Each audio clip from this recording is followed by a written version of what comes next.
Un jour, un roi convoqua ses 3 ministres et demanda à chacun de prendre un sac et d'aller le remplir de fruits ainsi que de cultures du jardin du château. Il leur demanda de ne pas demander d'aide ni de déléguer cette mission. Les ministres s'étonnèrent de cette mission mais s'exécutèrent. Le premier d'entre eux tenait à gagner la bénédiction du roi et remplit son sac des meilleurs fruits et légumes qu'il trouva. Le deuxième ministre était convaincu que le roi se fichait de ses cultures et n'en avait pas besoin. Alors il se contenta de remplir son sac en y mettant des fruits sans prêter attention à leur qualité. Enfin, le troisième ministre s'est dit que le roi n'allait même pas vérifier le contenu du sac et se contenta de le remplir de brindilles et de feuilles d'arbre. Le lendemain, le roi convoqua les 3 ministres accompagnés de leur sac.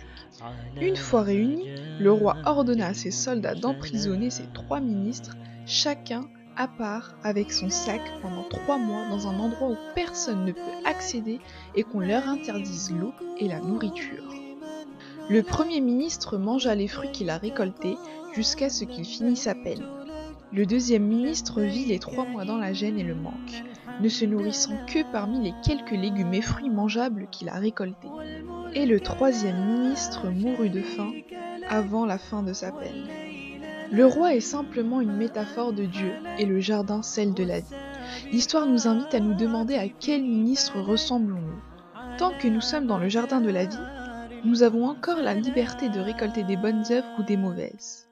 Mais demain, quand le roi des rois ordonnera qu'on soit seul dans cette prison sombre et étroite qu'est la tombe, aurons-nous récolté assez de bonnes actions ?